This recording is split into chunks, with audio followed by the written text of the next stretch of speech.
28/6/2024 காலை முரளி. ஓம் சாந்தி. பாப்தாதா மதுபன்.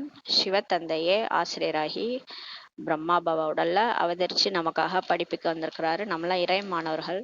இன்றைய ஞான முரளியை நம்ம கவனமா கேட்கலாம். இனிமையான குழந்தைகளே, அந்தர்முகி ஆகுங்கள், உள்நோக்கு முகமா ஆகுங்க. அதாவது ஆத்ம உணர்வுல போயிட்டு தன்னைத்தானே பாருங்க. வெளிநோக்கு முகத்துல வராதீங்க. வெளிய பார்த்தோம்னா நமக்கு சரீரமா, நேத்து சொன்னார்ல, சரீரமா பார்த்தீங்கன்னாலே பிரச்சனை வரும், பாவம் சேர்ந்துரும். ஆத்மாவா பார்த்தீங்கன்னா தான் உங்க பாவம் அழின்னு சொன்னார்ல. இப்ப நம்ம உள்நோக்கு முகமா போக சொல்றாரு. அதாவது அமைதியா இருங்க, எந்த சூழ்நிலையிலும் அமைதியா இருங்க. ஆத்மாவினுடைய சுய தர்மமே சாந்தி தான். அதனால அமைதியா இருங்கன்னு சொல்லி சொல்றாரு. வாயினால் எதுவுமே பேசாதிருங்கள். வாயில ஏதாவது கோபம் வந்தா கூட நம்ம ஏதாவது ஒரு வார்த்தை விட்டாலும் அந்த வார்த்தையில என்ன ஆயிடும், பிரச்சனை ஆயிடும். அதனால எதுவுமே பேசாதீங்கன்னு சொல்லி சொல்றாரு. ஒவ்வொரு காரியத்தையும் அமைதியாக செய்யுங்கள். நீங்க எல்லா வேலையுமே செய்யுங்க, கைகள் மூலயமா காரியம் செஞ்சாலும் அமைதியா செய்யுங்க. ஆத்மா அமைதியா இருக்கணும், உள்ளுணர்வு அமைதியா இருக்கணும்னு சொல்றாரு. ஒருபோதும் அசாந்தியை பரப்பாதீர்கள். நம்ம கிட்ட இருந்து அசாந்தி பரப்பக்கூடாது. ஏன்னா நம்ம வேர் பகுதியில இருக்கிறோம். நம்ம பாபாக்கு பக்கத்துல இருக்கிறவங்க. நம்மள்ட்ட இருந்து தான் மரத்துக்கே வைப்ரேஷன் போயிட்டு இருக்குது. அதனால நம்ம அசாந்தியை பரப்பணும்னா உலகம் முழுக்க அசாந்தி பரவும். அதனால பாபா நம்மளை மாத்துறதுக்காக வந்திருக்கிறாரு. அதனால நம்ம அமைதியா இருக்க சொல்லி சொல்றாரு. இன்னைக்கு முரளி ஃபுல்லா கேள்வி: குழந்தைகளாகிய உங்களை ஏழையாக ஆக்குகின்ற அனைவரை காட்டிலும் பெரிய விரோதி யார்? பாபா சொல்றாரு, நம்ம பாபா நம்மளை செல்வந்தரா ஆக்கிட்டு போனாரு. சத்தியுகத்துல பணக்காரன் இருக்கிறதுலே, இப்ப இருக்கிற கோடீஸ்வரர்லயே அவங்களாம் அங்க ஏழை பிரஜையா தான் வருவாங்களாம், இப்ப இருக்கிற கோடீஸ்வரன். அப்ப பாருங்க, லட்சுமி நாராயணன் எவ்வளவு ஒரு பணக்காரரா ஆக்கிட்டு போயிருந்தாரு. ஆனா அவங்கள எப்படி ஏழையா ஆக்கியிருக்குது, அது எது ஆக்குச்சு? அத பெரிய விரோதி யாரு அப்படின்னு சொல்லி கேக்குறாரு. எதனால நம்ம இந்த மாதிரி ஏழையா கிடக்குறோம்? அதுக்காக பாபா கேக்குறாரு, என்ன, யார் அந்த பெரிய விரோதி? பதில் சொல்றாரு, கோபம். உங்களுடைய கோபம் தான் உங்களை இந்த மாதிரி ஏழையாக்கி இருக்குது. எங்கே கோபம் உள்ளதோ அங்கே பானையின் தண்ணீரும் கூட வற்றி போகும் என்று சொல்லப்படுகின்றது சொல்லி பாபா சொல்றாரு. பாருங்களேன், எந்த இடத்துல கோபம் இருக்குதோ அங்க பானை தண்ணி கூட வத்தி போயிடுமா. அதனாலதான் நம்ம செல்வம்லாம் இழந்து போய் இப்படி இருக்கிறோம். பாரதத்தின் பானை வைர வைடூரியங்களால் நிரம்ப பெற்றதாக இருந்தது. ஒரு காலத்துல பாரதம் தங்க குருவியா இருந்தது. பாபா அவ்வளவு நிரப்பிட்டு போயிருந்தாரு. இந்த பூதத்தின் காரணத்தினாலதான், இந்த கோப பூதத்தினோட காரணத்தினாலதான் காலி ஆயிடுச்சுன்னு சொல்லி சொல்றாரு. பானையே காலி ஆயிடுச்சு பாருங்க. செல்வம்லாம் போயினது காரணமே இந்த கோபம் தான். இந்த பூதங்கள் தான் உங்களை ஏழையாக ஆக்கிவிட்டிருக்கின்றன. இந்த மாதிரி இந்த காமம், கோபம், பற்று, ஆசை, அகங்காரம், அந்த 5 தான் நம்மளை இவ்வளவு ஏழை ஆக்கிட்டு சொல்லி சொல்றாரு. கோபமடையும் மனிதர்கள் தாங்களும் சூடாகி மற்றவர்களையும் சூடாக்குகின்றனர் சொல்லி சொல்றாரு. கோபப்பட்டா பாருங்களேன், நம்ம அப்படியே அந்த ஆவேசத்துல கத்தும் போது நம்ம உடம்பு ஃபர்ஸ்ட் வீணா போயிடும். நம்ம உடம்பு பாதிச்சுட்டு சுயம் நம்ம பாதிக்கப்பட்ட பிறகுதான் அது அடுத்தவங்களே போய் சேரும். அந்த கோப கனல் அப்படியே வீசும் போது அது மற்றவங்களையும் பாதிக்குது, நம்மளையும் பாதிக்குது. கோபப்பட்டு நம்மளால உடம்பும் சரியில்லாம போயிடும், மற்றவங்களுக்கும் அது துக்கத்தை கொடுக்கும். அவங்க போய் ஃபீல் பண்ணிட்டு இருப்பாங்க. அதனால அந்த கோபம் அடைந்த மனிதர்கள் தாங்களும் சூடாகி மற்றவங்களையும் சூடாக்கிடுறாங்க. அவங்களோட எல்லாரும், அதாவது இவங்களும் பாதிக்கப்பட்டிருப்பாங்க, அவங்க யார்கிட்ட கோபப்படுறாங்களோ அவங்களும் பாதிக்கப்பட்டு இருப்பாங்க. அதனால இப்போது இந்த பூதங்களை அந்தர்முகியாக்கி உள்நோக்கு முகமுள்ளவரா ஆகி வெளியேற்றுங்கள் சொல்லி சொல்றாரு. எப்ப பாருங்க, யோசிங்க, நீங்க இந்த பூதங்களை எப்படி விரட்டுறது? அதுக்காக நீங்க உள்நோக்கு முகமா இருந்து வெளியேற்றுங்கன்னு சொல்லி சொல்றாரு. நான் ஆத்துமா, என்னோட சொரூபமே இது கிடையாது, நான் அமைதி சொரூப ஆத்மா, நான் கடவுளுடைய தெய்வீக குணங்களுடைய ஆத்மா, நானு கடவுளுடைய குழந்தைன்றது ஞாபகம் வந்துடும். அன்னைக்கு கூட சொன்னார் இல்லையா, கோபம் வரும்போது, ஞாயிற்றுக்கிழமை முரளியில சொன்னார், கோபம் வரும்போது இனிமையான பாபா அப்படின்னு சொல்லியிருக்காரு. நிறைய யுக்தி பாபா சொல்றாரு. இனிமையான பாபான்னு சொல்லும் போது என்ன ஆகும்னா கோபமே போயிடும். இது அவர் ஏதாவது பண்றன்றாரு, நீங்க அந்த இனிமையான பாபான்ற வார்த்தையை மட்டும் ஞாபகம் வச்சுட்டீங்கன்னா உங்களுக்கு கோபத்தை நான் வெளியேற்றிடுறேன்னு அவரு சொல்றாரு. ஏதோ ஒரு யுக்தி வச்சுட்டு தான் நமக்கு சொல்றாரு. அப்ப அதை நம்ம புரிஞ்சுக்கிட்டு உள்நோக்கு முகமரா போய் எந்த ஒரு சூழ்நிலையிலும் நம்ம மேல பழி போட்டாலும் சரி, நம்மளை குறை சொன்னாலும் சரி, நம்மளை ஏதாவது பிரச்சனையில இழுத்து விட்டாலும் சரி, நம்ம என்ன பண்ணணும்னா, நான் ஆத்மா, நடிக்க வந்திருக்கிறேன், இது என்னுடைய கடைசி பிறவி, என் கூட கடவுளே இருக்கிறாரு, இனிமையான பாபா வாங்க, இந்த பிரச்சனையில இருந்து என்னை வெளியேத்துங்கன்னு சொல்லி பாபா கூப்பிடுங்க. பாபா உடனே சரி பண்ணிடுவாரு. நம்ம அமைதியா இருக்கும் போது எல்லா பிரச்சனைகளையும் பாபா சரி பண்ணிடுவாரு. அதுக்கு பதிலா நம்ம கோபப்பட்டா ஒண்ணுமே வராது. நம்ம உடம்பு பாதிக்கப்பட்டு மற்றவங்களும் அந்த வாயுமண்டலமே கெட்டு போயிடும்னு சொல்லி பாபா சொல்றாரு. ஓம் சாந்தி. பாபா குழந்தைகளுக்கு புரிய வைக்கிறார். இனிமையான குழந்தைகளே, அந்தர்முகி ஆக்குங்கள். குழந்தைகளே, குழந்தைகளே இப்போ அந்தர்முகி ஆயிடுங்க. அந்தர்முக்தா என்றால் எதுவுமே பேசாதீங்கன்னு சொல்லி சொல்றாரு. உள்நோக்கு முகமா ஆத்மான்னு புரிஞ்சிட்டு இருக்கிறவங்க எதுவுமே பேசாதீங்கன்னு சொல்லி சொல்றாரு. தன்னை ஆத்மா என உணர்ந்து பாபாவை நினைவு செய்யுங்கள். என்ன மாதிரி சூழ்நிலையா இருந்தாலும், நெருப்பு மேல நடக்கிற ஸ்டேஜா இருந்தாலும் பரவாயில்ல, நீங்க என்ன பண்ணுங்க, ஆத்மான்னு உணர்ந்து பாபா மட்டும் நினைங்கன்னு சொல்லி சொல்றாரு. இது தந்தை குழந்தைகளுக்கு கற்றுத் தருவதாகும். இது கடவுளே வந்துட்டாரு, அப்பாவே நமக்கு சொல்லி கொடுக்குறாரு. இதில் வேற எதுவுமே பேசுவதற்கு தேவையில்லை. கடவுளே சொல்லிட்டாரு பாருங்களேன், பேச வேண்டிய அவசியமே இல்லை, அமைதியா இருங்க. வெளி உலகம் சொல்லுவாங்க, என்ன நீங்க இவ்வளோ பிரச்சனை நடக்குது, நீங்க பேச மாட்டீங்க, நீங்க 4 வார்த்தை அவங்கள கேளுங்க, உங்க பக்கம் தானே இப்ப நியாயம் இருக்குது, நீங்க பேசுங்கன்னு சொல்லி மத்தவங்க சொல்லி கொடுப்பாங்க. நம்ம கூட இருக்கிறவங்க சொல்லி கொடுப்பாங்க. ஆனா இங்க பாபா சொல்றாரு பாருங்களேன், நம்ம பேசி சத்தியத்தை ப்ரூவ் பண்ணணும்னு அவசியம் கிடையாது. சத்தியம் ஒரு நாள் வெளிப்படும். அதனால நம்ம எதையும் பேசி என் பக்கம் நியாயம் இருக்குது அதெல்லாம் சொல்லி புரிய வைக்கணும்னு அவசியம் கிடையாது. கடவுள் பார்த்துக்குவாரு. அதனால நீங்க இதுல எதுவுமே பேசுறதுக்கு தேவையில்லைன்னு சொல்லி பாபா சொல்றாரு. புரிந்து கொள்ள வைக்கப்படுகிறது. இல்லறத்தில் இது போல இருக்க வேண்டும். இந்த மாதிரிதான் வீட்டுல அந்த மாதிரிதான் இருக்கணும்னு சொல்லி பாபா சொல்றாரு. வீட்டுல இருந்தாலும் இந்த தாமரை மலர் போல வாழணும். இதுதான் மன்மனாபவ. அதாவது ஆத்மான்னு பாபா நினைவுல இருக்கிறது. அதுதான் மன்மனாபவ. என்னை நினைவு செய்யுங்கள். இது முதல் முக்கியமான விஷயம். குழந்தைகளாகிய நீங்கள் வீட்டில் கோபப்படவும் கூடாது. பாபா முக்கியமா சொல்றாரு. ஏன்னா வேர் பகுதியில இருந்து நம்மளா கடவுளால தேர்ந்தெடுக்கப்பட்ட குழந்தைகள்ன்றதுனால வீட்டுல இருந்துட்டு நீங்க கோவப்படக்கூடாது. கோபம் எப்படிப்பட்டது என்றால் அது குடத்தில் உள்ள தண்ணீர் கூட வற்றி போக செய்யும் சொல்லி பாபா சொல்றாரு. அப்ப கோபம் மோசமான விகாரம். அதனாலதான் பாருங்க நிறைய பேர் கொலை கூட பண்ணிடுறாங்க. அதனால கோபப்பட்டாங்கன்னா நம்ம வீட்டுல இருக்கிற தண்ணி கூட வத்தி போயிடுன்றாரு. அப்ப நம்ம செல்வ செழிப்பே போயிடுதுன்றாரு பாபா. அப்ப நம்ம ஏன் கோவப்படணும்? கோபம் வரும்போதெல்லாம் இதை ஞாபகம் வச்சுக்கணும், இந்த பாயிண்ட். ஐயோ நான் ஏழை ஆயிடுவேன், ஏற்கனவே நான் இப்படிதான் ஏழை ஆயிட்டேன், நான் கோவப்பட்டா ஏழை ஆயிடுவேன்ட்டு கோவப்படக்கூடாது சொல்லி சொல்றாரு. கோபவசமான மனிதர்கள் அசாந்தியை பரப்புகின்றனர். இப்ப கோபவசத்துல இருக்கிறதுனால அந்த வாயுமண்டலத்தை கெடுக்கிறாங்கன்னு சொல்லி பாபா சொல்றாரு. கோபப்படுறவங்க என்ன பண்றாங்கன்னா அசாந்தியை பரப்புறாங்க. அந்த இடத்துல தானும் கோபப்பட்டு மற்றவர்களையும் என்ன பண்றாங்க, துக்கம் அடைய வைக்கிறாங்க. அந்த வாயுமண்டலத்தையே கெடுக்கிறாங்க. அதனால இல்லத்தை இருந்து கொண்டே அமைதியாக இருக்கணும்னு சொல்லி பாபா சொல்றாரு. நீங்க எங்க இருந்தாலும் சரி அமைதியா இருங்க, பாபா நினைவில் இருங்க. உணவு சாப்பிட்டுட்டு தனது தொழில் அல்லது அலுவலகம் முதலானவற்றுக்கு செல்ல வேண்டும். சாப்பிட்டுட்டு உங்க வேலையை போய் பாருங்க. எங்க பிசினஸ் பண்ணணுமோ, எந்த இடத்துக்கு ஆபீஸுக்கு போகணுமோ போங்க. அங்க கூட அமைதியில தான் இருக்கணும். அங்க போய் எல்லார்ட்டையும் சண்டை போட்டுட்டு இருக்க கூடாது. பாபா நம்மளதான் மாத்துறாரு. அதனால எங்க போனாலும் அமைதியா இருக்கணும்னு சொல்லி சொல்றாரு. அனைவருமே சொல்கிறார்கள் எங்களுக்கு அமைதி வேண்டும் என்று. எல்லாருமே என்ன சொல்றாங்க, இப்ப உலகமே அமைதி வேணும்னு கேக்குறாங்க. ஏன்னா எல்லா இடத்துலயும் அந்த விகாரம் தலைவிரிச்சு ஆடுது. ஒரு பிரச்சனையை ஏதாவது உண்டு பண்ணி அமைதி இல்லாம பண்ணிடுறாங்க. அதனால எல்லாருமே அமைதி வேணும்னு சொல்றாங்க. இதோ குழந்தைகளுக்கு சொல்லப்பட்டுள்ளது. அமைதியின் கடல் ஒரே ஒரு பாபா மட்டுமே. நமக்கு தான் தெரியும் அமைதி கடலே நமக்கு அப்பா. அவர் தான் கிடைச்சிருக்கிறாரு. சிவன் தான் அமைதி கடல். அவர் பாபா தான். அவர்கிட்ட தான் அமைதியே இருக்கும். பாபா தான் கட்டளையிடுகின்றார், என்னை நினைவு செய்யுங்கள். குழந்தைகளே, உங்களுக்கு அமைதி வெளியில கிடைக்காது. சுய தர்மம் சாந்தி. ஆத்மாவுடைய சுய தர்மம் சாந்தி. நீங்க ஆத்மான்னு உணர்ந்து அப்பாவை பரம்பிதா பரமாத்மா பரந்தாமத்துல இருக்காரு, அங்க வந்துருங்க. நம்ம வீட்டுக்கு வாங்க, அங்க அமைதி கிடைக்கும்ன்றாரு. இதில் பேசுவதற்கு எதுவுமே இல்லை. நீங்க இங்க பேச வேண்டிய விஷயமே இல்லை. பேசிலாம் பிரயோஜனமே கிடையாது. எங்கேயுமே பேசுறது வேஸ்ட்ன்னு சொல்லி பாபா சொல்றாரு. பேசி நம்மளுடைய எந்த ஒரு நியாயத்தையும் தர்மத்தையும் ப்ரூவ் பண்றதுக்கு பேச வேண்டிய அவசியமே இல்லை. ஏன்னா யாரும் புரிஞ்சுக்கிற இதுல இப்ப யாருமே கிடையாது. கலியுகம் முத்தி இருக்கிறதுனால யாரும் நம்மளை புரிஞ்சுக்குவாங்க அப்படிலாம் எதுவுமே கிடையாது. நீங்க அமைதியா போயிருங்க. பாபாட்ட எல்லாத்தையும் ஒப்படைச்சிட்டீங்கன்னா பாபா பார்த்துக்குவாரு. உள்முக நோக்கில் இருக்க வேண்டும் சொல்லி பாபா சொல்றாரு. எப்பயுமே உள்நோக்கு முகமா போயிருங்க. தன்னைத்தான் ஆத்மான்னு உணர்ந்து நமக்குள்ளார என்ன விகாரம் இருக்கும், நம்மளுடைய விகாரத்தை நம்ம வென்று காட்டணும். அதான் காளி தன் தன் கழுத்துல மண்டவோட மாலையா போட்டிருப்பாங்க. தன்னுடைய வீக்னஸ் அவங்க வென்று இருப்பாங்க.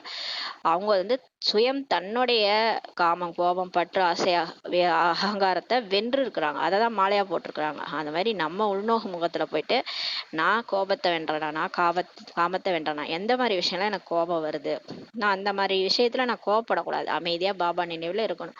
அப்படி வெல்றதுக்கு முயற்சி செய்யணும். அலுவலகம் முதலியவற்றில் தங்களது காரியத்தையும் செய்ய வேண்டும் என்றால் இதுல அதிகம் பேச வேண்டிய தேவை எதுவுமே இருக்காது சொல்லி சொல்றாரு.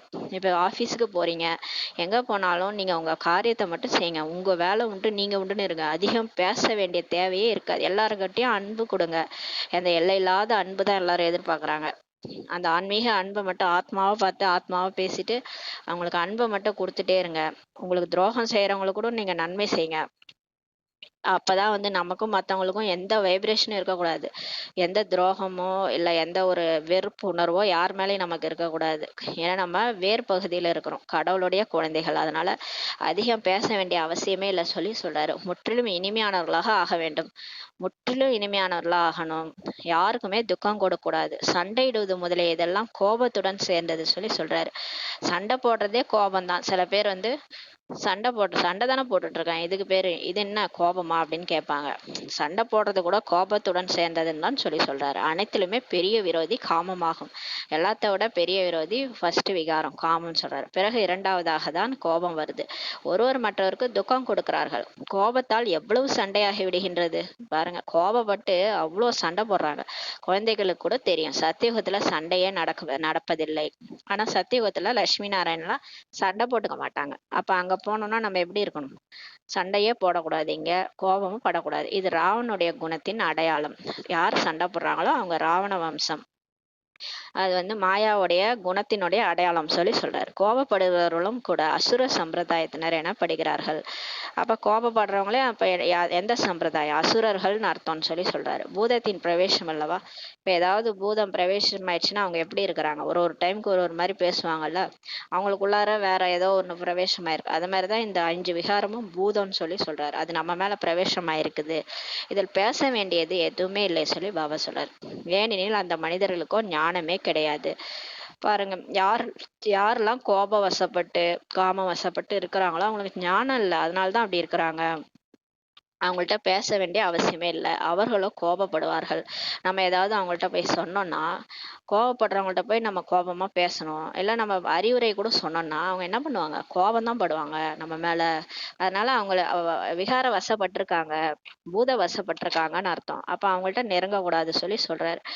அவங்களுக்கு அமைதியா உட்காந்து யோகா பண்ணுங்க. அவங்கள பாபாட்ட எமர்ஜ் பண்ணி அவங்களும் ஆத்மா நடிக்க வந்திருக்காங்க. சிவத்தந்தையினுடைய குழந்தைகள் தான்.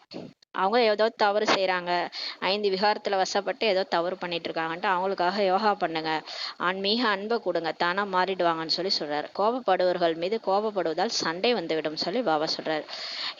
யார் கோபப்படுறாங்களோ அவங்க மேல போய் நம்ம திரும்ப அவங்க அவங்க மேல போய் நம்ம கோபப்பட்டு பேசணும்னா பயங்கர சண்டை வந்துரும்னு சொல்லி சொல்றாரு. ஏன்னா ஏற்கனவே அவங்க கோப விகாரம் புடிச்சிருக்கிறாங்க. நம்ம அவங்க மேல போய் கோவப்பட்டோம்னா என்ன ஆயிடும்? ரெண்டு மலையும் மோதிக்கிட்டா என்ன ஆகும்? சண்டை தான் வரும்னு சொல்லி சொல்றாரு. பாபா சொல்லி புரிய வைக்கிறார். இது கடுமையான பூதம். இந்த கோபம்ன்றது கடுமையான பூதம்.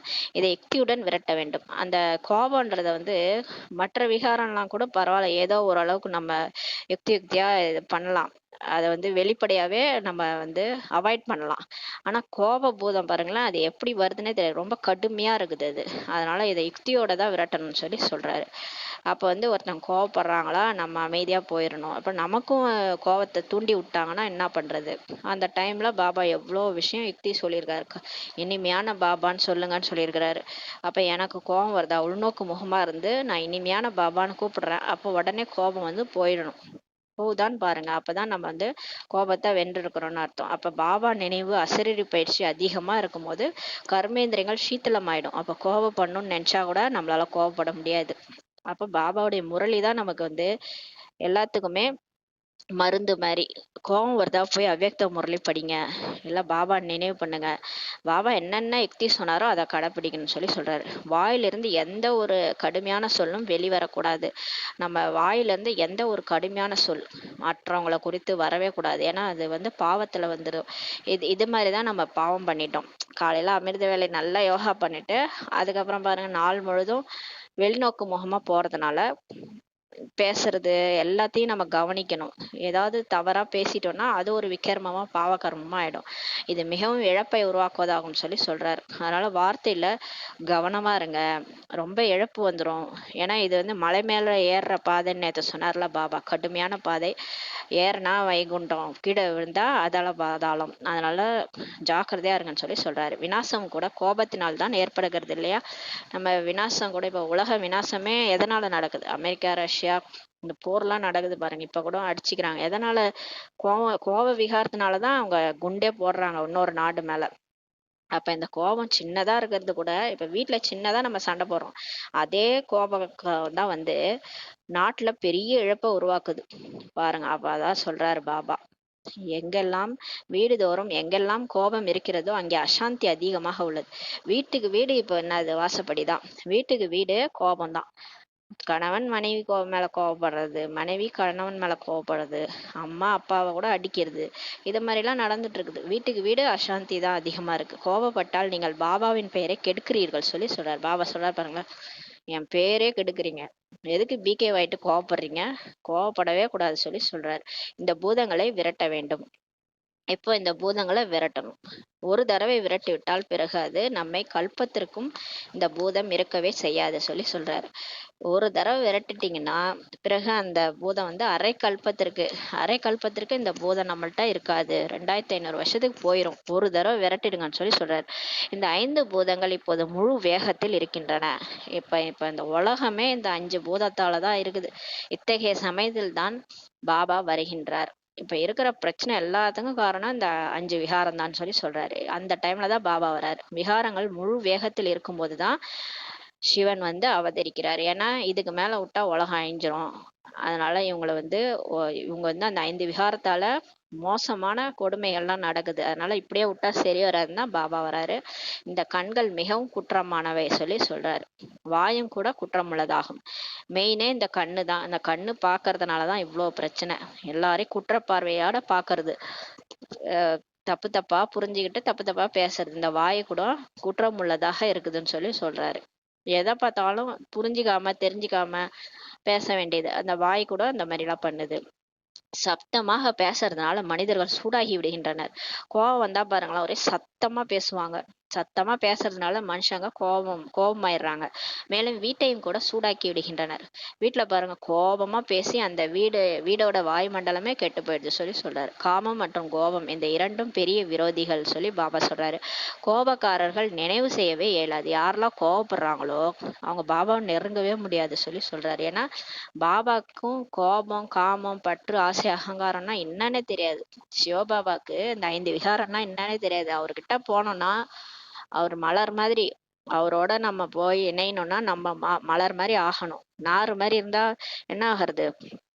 அதனால பாபா சொல்றாரு, நம்ம வந்து கோபப்பட்டாலே பாபாவை நெருங்க முடியாது சொல்லி சொல்றாரு. இதுக்கு எல்லாம் ஆப்போசிட் தான் சிவபாபா. கடவுள் தன்மை, கடவுள்ன்றவரு இந்த 5 விகாரத்துக்கும் அவருக்கும் சம்பந்தமே கிடையாது. நம்ம வந்து அந்த 5 விகாரத்துல தான் நம்ம ஊறி போயிருக்கிறோம். அதனால நம்மளால நெருங்க முடியாதுன்னு சொல்லி சொல்றாரு. இந்த கோபம் யார் இருக்குதோ அவங்களால கடவுள் நினைவு செய்ய முடியாது. நினைவு செய்பவர்கள் எப்போதும் அமைதியாக இருப்பார்கள். கடவுளை நினைவு செய்யறவங்க இந்த மாதிரி கோவப்பட மாட்டாங்க. தெரிஞ்சுக்கலாம், அவங்க வந்து அமைதியா யார் இருக்கிறாங்களோ அவங்க பாபா நினைவுல இருக்கிறாங்க. தனது மனதை கேட்டுக்கொள்ள வேண்டும். எனக்குள் பூதம் எதுவும் இல்லாது இருக்கிறதா? உங்க மனசையே நீங்க கேளுங்க, எனக்குள்ளார ஏதாவது பூதம் இருக்குதா? மோகத்தினுடைய மற்றும் பேராசையினுடைய பூதம் கூட உள்ளது. காமம் கோபம் தான் பூதம்னு கிடையாது. சில பேருக்கு பற்று இருக்கும். ஒருத்தவங்க மேல பற்று வச்சுக்கின்னு அவங்கள விடாம பிடிச்சிக்கிறது. இவங்க இருந்தாதான் என்னால இருக்க முடியும், இவங்க இல்லைன்னா நான் எங்கேயுமே வெளியிலேயே போக மாட்டேன், அவங்க வந்தாதான் வருவேன் அப்படின்லாம் இந்த பற்று வச்சிருப்பாங்க. மற்றும் பேராசை. பேராசைனா ஏதோ ஒரு ஒரு தேவைக்காக சம்பாதிக்கலாம். ரொம்ப பேராசைப்பட்டு காடு, காரு, பங்களா அப்படின்னு வந்து போறது, அது வந்து பேராசைன்னு சொல்லி பாபா சொல்றாரு. அதான் பாபா சொல்றார், பேராசை கூட ஒரு பூதம் என்று சொல்லி பாபா சொல்றாரு. பேராசையின் பூதம் கூட குறைவானதல்ல. பேராசையின் பூதம் கூட குறைவானது கிடையாது. ஏன்னா அது கூட நம்மளை வீழ்த்துது. இவை அனைத்துமே பூதங்கள் தான். ஏனெனில் இது ராவண சேனை. இந்த 5 பூதமும் ராவண சேனைன்னு சொல்லி சொல்றாரு. இப்ப மனிதர்கள் இங்க இருக்கிறவங்க கலியுகத்துல இதுல ஏதாவது ஒண்ணுல மாட்டிட்டு இருக்கிறாங்க. எல்லாமே ஒருத்தவங்க காம பூதம் இருக்கும், ஒருத்தவங்களுக்குள்ள கோப பூதம் இருக்கும். சிலர் பேராசையின் காரணமா நிறைய சம்பாதிக்கணும் அப்படி இப்படின்னு ஓடிட்டு இருப்பாங்க. அதாவது தேவைக்காக சம்பாதிக்கிறது வேற, ரொம்ப அப்படியே காடு, அதாவது காரு, பங்களா எல்லாத்தையும் ஊரே எண்ணிதான் இருக்கணும்னு சொல்லி அப்படியே ஆசைப்படுறது. அந்த மாதிரி எல்லாம் ஆசைப்பட்டா அது பேராசை. அளவுக்கு மீறி ஆசைப்படுறது அது பேராசை. இந்த மாதிரி பூதம், ஒவ்வொரு பூதமும் ஒவ்வொரு மனிதருக்குள்ள இருக்கு. நமக்கு வந்து இப்போ இந்த சக்தி கிடைக்கணும், பாபாட்ட இருந்து சக்தி கிடைச்சு பகுத்தறியும் சக்தி இருந்ததுன்னா யார்கிட்ட என்ன பூதம் இருக்குன்னு கண்டுபிடிச்சிடலாம். பாபா சொல்லியிருக்காரு, இந்த மார்க்கத்துல பகுத்தறியும் சக்தி தான் வெற்றியை கொடுக்கும்னு சொல்லி. அப்ப யார் யார் எப்படின்னு கண்டுபிடிச்சு அதுக்கு யுக்தியும் கண்டுபிடிச்சு அவங்க யார் யாரை எப்படி டீல் பண்ணணும் கொண்டு நம்ம யுக்தியா நடக்கணும். பாபா என்ன முரளியில சொல்றாரோ எல்லா பாயிண்ட்டையும் எழுதி வச்சுட்டு அந்த மாதிரி தான் மனிதர்களை அதாவது இப்ப இருக்கிற அந்த ராவண சேனையை நம்ம கையாளணும். பாபா சொல்றாரு, பாபா குழந்தைகளுக்கு நினைவு யாத்திரை கற்று தருகின்றார். இப்ப பாபா நமக்கு அவர் நினைக்கிறதுக்காக கற்றுக் கொடுக்குறாரு. ஆனால் குழந்தைகள் இதில் அதிகமாக குழம்பி போகிறார்கள். நிறைய பேர் பாபா எப்படி நினைக்கிறதுன்னு தெரியல, ரொம்ப குழம்பி போறாங்க, புரிந்து கொள்வதே இல்லை, புரிஞ்சிக்க மாட்டாங்க. ஏனெனில் பக்தி அதிகம் செய்திருக்கிறார்கள் அல்லவா. பக்தி பண்ணி பண்ணி கடவுளை எப்படி நினைக்கிறதுனே குழம்பிட்டாங்க. பக்தி என்பது தேக அபிமானம். பக்தின்றது பார்த்தீங்கன்னா தேக அபிமானத்துல நம்ம சாமி கும்பிடுறது, நம்மள தேகம்னு நினச்சிக்கிறது, கோயிலில் போய் ஒரு தேக உருவத்துல இருக்கிற அவங்களதான் சாமின்னு நினச்சிக்கிட்டு வழிபடுறது, அது வந்து தேக அபிமானம். ஞானன்றது நம்ம வந்து ஆத்ம உணர்வுலேருந்து பாபாவை நினைக்கிறது, இந்த உடல் உணர்வே விடுறது, அந்த தேக அபிமானத்தை விட்டு ஆத்மா அபிமானியா ஆகிறது, அதுதான் ஞானம். அரைக்கல்பமாக தேக அபிமானம் தான் இருக்குது. வெளிமுக நோக்கில் இருப்பதால் தன்னை ஆத்மானே உணர முடியதில்லை. இப்போ இவங்க என்ன பண்றாங்க, தன்னை உள்நோக்கு முகமா போயிட்டு நான் யாரு அதை வந்து மனனம் பண்ணி நான் வந்து எத்தனை பிறவி எடுத்து வந்திருப்பேன், இதுக்கு முன்னாடி பிறவில நான் என்னென்னலாம் பண்ணியிருப்பேன், இதெல்லாம் நம்ம உள்நோக்கு முகமா போய் பார்க்கணும். நான் என்னுடைய சம்ஸ்காரத்தை நான் எப்படி மாத்துறது, தன்னை பார்க்காம வெளிநோக்கு முகத்துல வந்து மற்றவங்கள பார்த்துட்டு இருக்கிறது, உலகத்தை பார்த்துட்டு இருக்குது, இதனால போறதுனால தன்னை ஆத்மானே உணர முடியறதில்ல சொல்லி சொல்றாரு. பாபா மிகுந்த முக்கியத்துவம் கொடுக்குறாரு. இப்ப பாபா நமக்கு முக்கியத்துவம் கொடுக்குறாரு. என்ன எது மேல அட்டென்ஷன் வைக்க சொல்றாரு, தன்னை ஆத்மான்னு உணர்ந்து பாபாவை நினைவு செய்யுங்க, இதுதான் முக்கியம், மற்றதெல்லாம் விட்டுடுங்க. ஆனால் அதுதான் முடிவதில்லை சொல்லி பாபாவே சொல்றாரு பாருங்களேன். ஆனா அதுக்குதான் விடமாட்டேது இந்த மாயா, பாபா நினைக்க விட மாட்டுது, அதுதான் முடியதில்லை. ஏன்னா ஏதாவது ஒரு பிரச்சனைகளை அவங்கவுங்க வீக் பாயிண்ட்ல வச்சு அடிக்குது. மற்ற அனைத்து விஷயங்களையும் ஏற்றுக்கொள்ளவும் செய்கிறார்கள், பிறகு சொல்லி விடுகிறார்கள் எப்படி நினைவு செய்வது. குழந்தைகள் எல்லா விஷயத்தையும் ஏத்துக்கிறாங்க, பிகேவாயி இப்ப வரவங்களாம் கூட எல்லா விஷயத்தையும் ஏத்துக்கிறாங்க. அப்புறம் என்ன சொல்றாங்கன்னா, எப்படிங்க நினைவு செய்யறது, யோகா பண்ணவே வரலன்னு சொல்லிடுறாங்க. எந்த ஒரு பொருளுமே காணப்படுவதில்லை, அவர்களுக்கு சொல்லி புரிய வைக்கப்படுகின்றது, தன்னை ஆத்மான்னு உணர்ந்து கொண்டிருக்கிறீர்கள். இப்ப வந்து சொல்லி புரிய வைக்கிறார் பாபா, ஆத்மான்னு உணர்ந்து கொண்டிருக்கிறீர்கள், இதையும் அறிவீர்கள், அவர் எல்லையற்ற தந்தையாக உள்ளார். வாயினால் சிவ சிவனா சொல்ல தேவையே இல்லை, உள்ளுக்குள் அறிந்திருக்கிறீர்கள் இல்லையா நான் ஆத்மா என்பதை. பாபா சொல்றாரு, நீங்க ஆத்மான்னு ஃபர்ஸ்ட் உணருங்க, நீங்க இந்த உடல் அல்ல, ஆத்மான்னு உணருங்க. அவர் எல்லையற்ற அப்பாவா இருக்கார், அவரு லிங்க வடிவில் தானே கும்பிடுறீங்க, சிவசிவன் கூட சொல்ல தேவையில்ல. ஆனா இப்ப வந்து பாபா வந்து புள்ளியா இருக்கிறார்ல, நினைச்சா போதும். அப்பாவை இப்ப லௌகீகத்துல அப்பாவை அவர் பேரை சொல்லியா நினைக்கிறீங்க, இங்க மட்டும் எதுக்கு சிவ சிவன்னு சொல்லிட்டு கிடக்குறீங்க, லௌகீக அப்பாவை பேரை சொல்லியா நினைக்கிறீங்க, சாதாரணமா அப்பான்னு நினைக்கிறீங்கல்ல, அந்த மாதிரி ஆத்மான்னு உணர்ந்து பரம்பிதா பரமாத்மாவை நினைங்க, என்னுடைய அப்பா அவரு, உலகத்துக்கே அப்பா தான் அவரு, அப்படி நினைங்க. உள்ளுக்குள் அறிந்திருக்கிறீர்கள் இல்லையா நான் ஆத்மா என்பதை. மனிதர்கள் அமைதி வேண்டுகின்றனர், உலகமே இப்ப அமைதி கேக்குது. எங்கேயாவது அமைதி இருந்தா சொல்லுங்க, எங்கே நிம்மதின்னுலாம் பாட்டு பாடுறாங்க, எதுக்கு பாடுறாங்க, அமைதி இல்ல. அமைதியின் கடலாக இருப்பவர் அந்த பரமாத்மா ஒருவரே சொல்லி பாபா சொல்றார். நிச்சயமாக ஆஸ்தியும் அவர் தான் தருவார், கண்டிப்பா ஆஸ்தி கூட பரமாத்மா தான் கொடுக்கிறார் இல்லையா. இப்போது பாபா சொல்லி புரிய வைக்கிறார், என்னை நினைவு செய்வீர்களானால் அமைதி ஏற்பட்டுவிடும் சொல்லி பாபா சொல்றாரு. இப்போ பாபா சொல்றாரு, என்ன நினைச்சீங்கனாலே உங்களுக்கு அமைதி கிடைச்சிடும். அமைதி அமைதின்னு தேடுறீங்க இல்லையா, அந்த அமைதி உங்களுக்குள்ளதான் இருக்குது. ராணி கழுத்துல இருந்த மாலை மாதிரி, ராணி கழுத்துல மாலையை போட்டுட்டு எங்கெங்க இருக்குன்னு தேடிட்டே இருந்தாங்க, கடைசியில கழுத்துல இருந்துதான். அந்த மாதிரி அமைதி நம்ம கிட்டதான் இருக்குது. ஆத்மான்னு உணர்ந்து பாபாவை நினைச்சா போதும், அமைதி வந்துரும்னு சொல்லி சொல்றாரு. மேலும் பல பிறவிகளுக்கான பாவ கர்மங்கள் கூட விநாசமாயிடும். நீங்க பாபாவை நினைவு செய்ய செய்ய உங்க தலை மேல இருக்கிற சுமையெல்லாம் நீங்கிரும். யாராவது நம்ம கிட்ட இருக்கிற இந்த வெயிட் தூக்கிட்டு போறோம், யாராவது கேட்டு வாங்கிக்கிறாங்க, கொடுங்கன்னா நம்ம ஆசையா வாங்கிக்க மாட்டோம். அது மாதிரிதான் இப்ப பாபா வந்து கேக்குறாரு, குழந்தைகளே என்ன நினைங்க, நினைச்சீங்கன்னா உங்க பிறவி சுமையெல்லாம் நான் வாங்கிக்கிறேன்னு சொல்லி சொல்றாரு. அவரை நினைச்சா கண்டிப்பா நம்மளுடைய சுமையெல்லாம் நீங்கிரும்னு சொல்லி சொல்றாரு.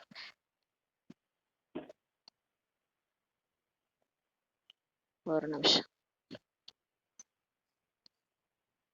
வேறு பொருள் எதுவுமே இல்லை சொல்லி சொல்றாரு. இவ்வளவு பெரிய லிங்கம் எதுவும் இல்லை, வேற பொருள்லாம் இல்ல. கடவுள் வந்து வேற மாதிரி இருக்கிறாரா, வேற மாதிரி எல்லாம் இல்ல, புள்ளியா இருக்கிறாரு, அவ்வளவுதான், கண்ணுக்கு தெரிய மாட்டாரு.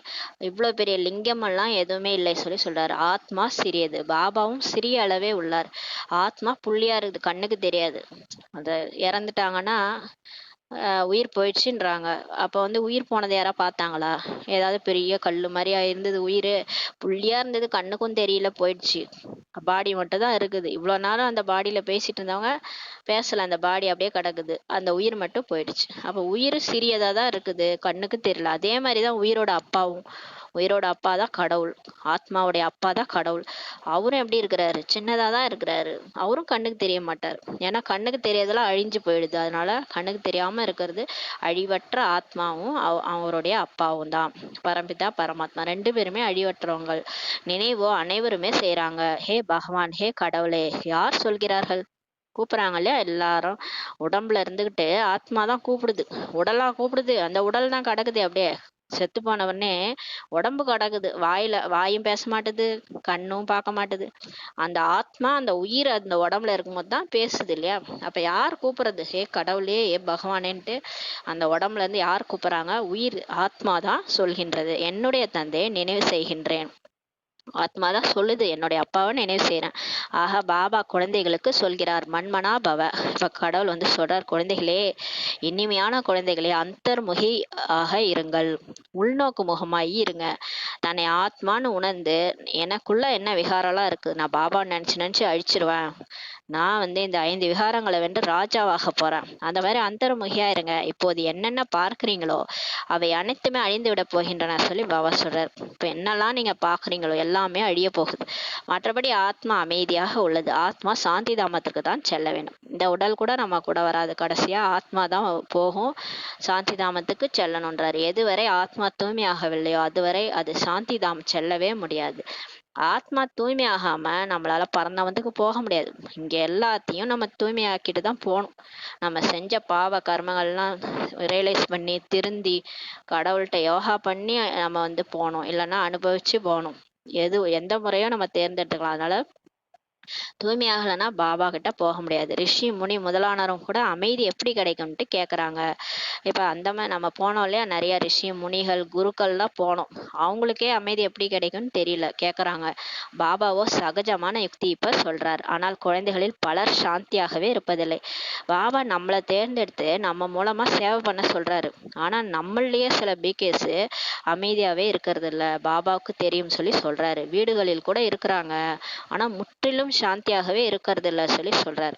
எதுக்காக உங்களை தேர்ந்தெடுத்தேன்? சேவை பண்றதுக்காக தேர்ந்தெடுத்தேன். ஆனா உங்களுக்குள்ளேயே சண்டை போட்டுக்கிட்டு முற்றிலும் அமைதியாவே இருக்க மாட்டீங்கன்னு சொல்லி சொல்றாரு. சென்டருக்கு கொஞ்ச நேரம் செல்கின்றனர். இங்க வீட்டுல இருந்துட்டு போய் சென்டருக்கு கொஞ்ச நேரம் போறாங்க.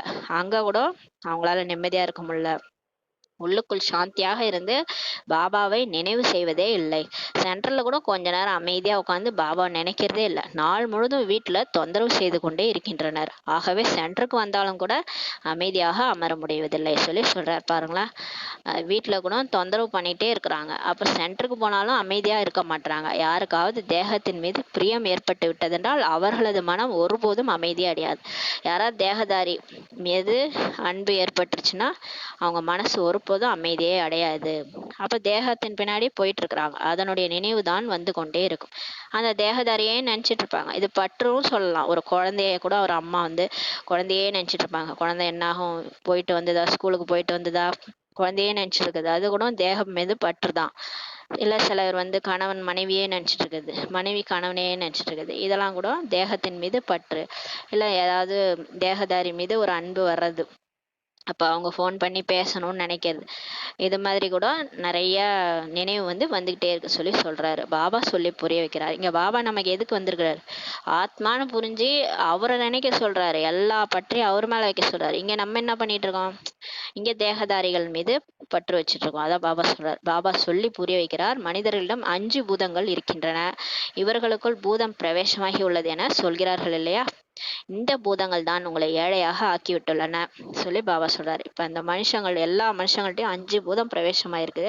இந்த பூதங்கள் தான் நம்மளை ஏழையாக்கிடுச்சு. பூதம் என்று ஏதேனும் ஒன்று இருக்கலாம், அதுவும் எப்போதாவது பிரவேசமாகி விடுகின்றது சொல்லி பாபா சொல்றாரு. இப்போ பூதம்னா நம்ம அந்த சாதாரணமா பேய் ஏறிச்சுன்னு சொல்றாங்க இல்லையா? அது மாரி இந்த 5 விகாரம் வந்து யார்ட்டயாவது ஒண்ணொண்ணு ஏறிக்குதுன்னு சொல்றாரு. பாபா சொல்கிறார், 5 பூதங்கள் ஒவ்வொருவருக்குள்ளும் பிரவேசமாகியுள்ளன. எல்லாருக்குள்ளயும் இந்த 5 பூதம் இருக்கு. காமம், கோபம், பற்று, ஆசை, அகங்காரம். அது வந்து லெவல் தான் கொஞ்சம் அதிகம் கம்மியா இருக்குமே கோசம். ஆனா எல்லாருக்குள்ளாரையும் இப்ப வந்து யாரெல்லாம் நடிச்சிட்டு இருக்கிறாங்களோ அவங்களுக்குள்ளார இருக்குன்னு சொல்றாரு. இந்த பூதங்களை விரட்டுவதற்காக தான் அழைக்கின்றனர். இந்த பூதம்லாம் விரட்டுவதற்காக தான் அழைக்கிறாங்க. அந்த மந்திரவாதியெல்லாம் அழைப்பாங்கல்ல, இப்ப பேய் ஏறிடுச்சுன்னா மந்திரவாதிய கூப்பிடுவாங்க. எப்படியாவது விரட்டிடுங்க. இந்த பேய் வந்து இந்த பொண்ணு உடம்புல பூந்துட்டு இவ்ளோ பிரச்சனை பண்ணுது. இப்ப பாபா வந்து எங்களுக்கு அமைதி கொடுங்கள். இந்த பூதங்களை விரட்டுவதற்கான யுக்தி சொல்லுங்கள் நம்ம கூப்பிடுறோம். நமக்கு உள்ளார இந்த 5 பூதம் ஏறிக்கிச்சு. நம்ம பாபா கூப்பிடுறோம். பாபா வந்து எங்களுக்கு அமைதி கொடுங்கள். இந்த பூதங்களை விரட்டுவதற்காக யுக்தி சொல்லுங்கள்னு சொல்றோம். இந்த பூதங்களும் அனைவரிடமும் உள்ளன பாபா சொல்றாரு. இந்த பூதம் பாருங்களேன், எல்லார்கிட்டயும் இருக்கு. இது ராவண ராஜ்யம் இல்லையா சொல்றாரு. அனைத்தையும் விட கடுமையான பூதமே இந்த காமம், கோபம் தான் பாபா சொல்றாரு. பாபா வந்து பூதங்களை விரட்டுகின்றார் என்றால் அதற்கு பதிலாக ஏதேனும் கிடைக்கத்தான் வேண்டும் இல்லையா பாபா சொல்றாரு. அவர்கள் பேய் பிசாசுகளை விரட்டுகின்றனர். எதுவுமே கிடைப்பதில்லை. இதை குழந்தைகள் அறிவார்கள் பாபா சொல்றாரு. எல்லாத்த விட கடுமையான பூதம் காமம், கோபம் தான். பாபா வந்து பூதங்களை விரட்டுறாருன்னா நமக்கு அதுக்கு பதிலா ஏதாவது கிடைக்கும் இல்லையா? இப்ப நம்ம பூதங்களை வென்றுட்டோம்னா நமக்கு ராஜ்யம் கிடைக்குது. ஆனா அந்த பேய் பிசாசு விரட்டுறாங்க இல்லையா? பேய் பிசாசு விரட்டும் போது எதுவுமே கிடைக்காதுன்னு பாபா சொல்றாரு. இதை குழந்தைகள் அறிவார்கள். முழு உலகில் இருந்து பூதங்களை விரட்டுவதற்காக பாபா வருகின்றார். இப்ப பாபா நமக்குள்ள இருக்கிற பூதம் மட்டும் கிடையாது, முழு உலகத்திலயுமே இந்த 5 விகாரத்தை விரட்டுறதுக்காக வந்துக்கிறார். அவர் பேரு பூத்நாத். பூதநாத் வந்து பூதங்களை விரட்ட வந்திருக்கிறார். இப்போது முழு உலகத்திலும் அனைவருக்குள்ளும் பூதங்கள் பிரவேசமாகி உள்ளன பாபா சொல்றார். இப்ப முழு உலகமே எல்லாருக்குள்ளேயும் பூதம் பிரவேசமாயிருக்குது. தேவதைகளிடம் எந்த ஒரு பூதமுமே இருக்கிறது இல்ல. தேக அபிமானத்தின் பூதமோ, காம, கோப, லோப, மோக எதுவுமே இருப்பதில்லை. சொர்க்கத்துல தேவதைகள் வாழும்போது பாத்தீங்கன்னா எந்த பூதமுமே இருக்காது. தேக அபிமானத்தின் பூதம் அவங்களுக்கு இருக்காது. ஏன்னா அவங்க ஆத்மா அபிமானியா இருப்பாங்க. அவங்கள்ட்ட காமமும் இருக்காது, கோபம் இருக்காது, லோபம், மோகம். இந்த லட்சுமி நாராயணனுடைய முகத்தை போய் பாருங்களேன் கோயில்ல. அப்படியே முகமே அப்படி ஒரு பிரகாசமா இருக்கும். ஏன்னா அவங்களுக்குள்ளார இந்த தேக அபிமானத்தின் பூதமே இருக்காது சொல்றார். பேராசையின் பூதமும் கூட குறைவானதல்ல. இந்த முட்டையை சாப்பிட வேண்டும், அதை சாப்பிட வேண்டும், இதை சாப்பிட வேண்டும். அநேகரிடம் பூதங்கள் உள்ளன சொல்றார். பாருங்க, இந்த பேராசை கூட சாதாரணமானது இல்ல.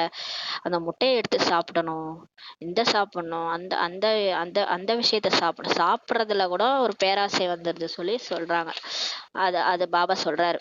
அந்த மாதிரி அநேகரிடம் பூதங்கள் உள்ளன சொல்றாரு. நமக்குள் காமத்தின் பூதம், கோபத்தின் பூதம் நிச்சயமாக உள்ளது என்பதை தங்கள் மனதால் புரிந்து கொள்கின்றனர். இப்ப பிகேஎஸ் நமக்கு தான் பாடம் எடுக்கிறாரு. நமக்கே வந்து புரியுதுன்றாரு. நம்ம கிட்ட எந்த பூதம் இருக்குது, காமத்தின் பூதம் இருக்கா, கோபத்தின் பூதம் இருக்கான்னு நிச்சயமா இருக்குன்னு சொல்றாரு. ஒரு முரளியில சொல்லியிருக்காரு, முழுமையான காமத்தை வெற்றி எப்ப அடைய முடியும்னா, நம்ம இந்த எல்லைக்குட்பட்ட ஆசை எதுவுமே நமக்கு இருக்கக்கூடாது. வீடு, வாசல், ட்ரெஸ் எது மேலேயும் ஒரு அன்பு இருக்கக்கூடாது. எல்லாத்தையும் விட்டுட்டு எல்லையற்றதுல போய் பாபாவுடைய சேவையை செஞ்சுட்டு இருந்தாதான் அந்த முழுமையான காமத்தை வென்றவர் ஆக முடியும்னு சொல்றாரு. காமம்னா ஒரு சாதாரணமா நம்ம நினைச்சுக்கிறோம் அதுதான் அப்படின்னு, அந்த பிரம்மச்சரியம் தான்ட்டு. ஆனா பிரம்மச்சரியம் மட்டும் கிடையாது. நம்ம வந்து எல்லாத்தையுமே வெல்லணும். இங்க எல்லைக்குட்பட்ட ஆசை எதுவுமே இருக்கக்கூடாது. ஒரு பாபா தான் அப்படின்ட்டு அவர் சேவையை மட்டும் நம்ம செஞ்சுட்டு இருந்தாதான் முழுமையான காமத்தை வென்றவர் ஆக முடியும்னு ஒரு முரளியில சொல்லியிருக்காரு. ஆக இந்த பூதங்களை வெளியேற்றுவதற்காக பாபா எவ்வளவு கஷ்டப்படுகிறார் பாருங்களேன். அவருதான் வந்து கஷ்டப்படுறாரு. எவ்வளவு கஷ்டப்படுறாரு. நம்ம மாட்டுக்கும் இருக்கிறோம். நமக்கு தெரியாது. எப்பயும் செய்யறதானான்ட்டு நம்ம மாட்டுக்கும் கோவப்படுறது. என்ன இப்ப பக்தியில இருக்கும்போது மோசமா பண்ணிட்டு இருப்போம். இப்ப பாபா வந்து நம்மள குறைச்சிட்டு இருக்காரு. ஒண்ணு ஒண்ணா சொல்லி புரிய வைக்கிறாரு. ஆனா பாருங்க, அவர் அந்த வெளியேற்றதுக்காக அவ்வளோ கஷ்டப்படுறார். தேக அபிமானத்தில் வருவதால் நான் நகை அணிய வேண்டும், என்னென்ன செய்ய வேண்டும் என்று எண்ணமெல்லாம் வருகின்றது. இப்ப தேக அபிமானத்துல வர்றதுனால தானே இந்த தேகம் மேல பற்று. நான் இந்த உடல் நினைச்சுக்கிட்டு இந்த உடலுக்கு ஆபரணங்கள்லாம் அணிய வச்சு அழகு பார்க்கறது. நான் நகை அணியணும், இதெல்லாம் செய்யணும்ன்ட்டு எண்ணெல்லாம் வருது சொல்றாரு. பிறகு சம்பாதித்த வருமானம்லாம் காணாமல் போயிடும் சொல்றாரு. அந்த மாதிரி தேக அபிமானத்துல வரும்போது நம்ம முரளி படிச்சது, அமிர்த வேலை யோகா பண்ணது, பாவம் அழிஞ்சு போனது எல்லாம் திரும்ப என்ன ஆயிடுது, திரும்ப திரும்ப பாவம் சேர்ந்துருது. சம்பாதித்த வருமானம் எல்லாம் போயிடுது சொல்லி சொல்றாரு. கோபப்படுகிறவர்களுக்கும் கூட இதே நிலைமைதான். யார் கோபப்படுறாங்களோ அவங்களுக்கும் சம்பாதித்த வருமானம் எல்லாம் போயிடுது சொல்லி சொல்றாரு. கோபத்தில் வந்து தந்தை குழந்தைகளை கொன்று விடுகின்றார். இப்ப கலியுகத்துல பாருங்க, கோபத்துல தந்தையை வந்து மகனே கொல்றாங்க. குழந்தைகள் வந்து தந்தையை கொண்டுடுறாங்க. இவரு இருந்தாருன்னா நமக்கு சொத்து கிடைக்காது, இவரை தீர்த்து காட்டிடுவோம்னு சொல்லிட்டு தந்தையை கொண்டுடுறாங்க. மனைவி கணவனை கொண்டுடுறாங்க. பாருங்களேன், கணவன் மனைவியை கொல்றது, மனைவி கணவனை கொல்றது, இந்த மாதிரி எல்லாம் நடக்குது கலியுகத்துல. ஏன்னா அவங்களுக்கு வந்து தொந்தரவா இருக்கிறதுனால யாரையாவது ஆளை வச்சு கொண்டுறாங்க. எப்படி எப்படியெல்லாம் வழக்குகள் உள்ளன என்று சிறைகளில் போய் நீங்கள் பாருங்க. இப்போ போங்க, போய் ஒரு சிறைச்சாலைக்கு போங்க, போய் அங்க போலீஸ்கிட்ட கேளுங்க எந்தெந்த மாதிரிலாம் வழக்குகள் வந்திருக்குன்ட்டு. ஆனா இந்த எல்லா வழக்குகளுக்கும் காரணம் வந்து இந்த 5 விகாரமா தான் இருக்கும்னு சொல்லி சொல்றாரு. இந்த பூதங்களின் பிரவேசத்தின் காரணத்தினால்தான் பாரதத்தின் நிலை என்னவாக ஆகிவிட்டுள்ளது சொல்லி பாபா சொல்றாரு. இந்த 5 பூதம் பிரவேசமாயி பாரதத்தை ஒரு வழி ஆக்கிச்சு சொல்லி பாபா சொல்றார். பாரதத்தின் மிகப்பெரிய பானை தங்கம் வைரங்களால் நிரம்ப பெற்றிருந்தது. பாரதம் தங்க குருவியா இருந்தது, தங்க வைரங்களால நிரம்பி இருந்தது. இப்போது காலி ஆயிடுச்சுன்னு சொல்லி சொல்கிறார்கள் இல்லையா? கோபத்தின் காரணத்தினால தண்ணீர் பானை கூட காய்ந்து போகும் என்று. கோபப்பட்டா அந்த வீட்டுல தண்ணியில இருக்கிற பானையில இருக்கிற தண்ணி கூட காஞ்சு போயிருமா.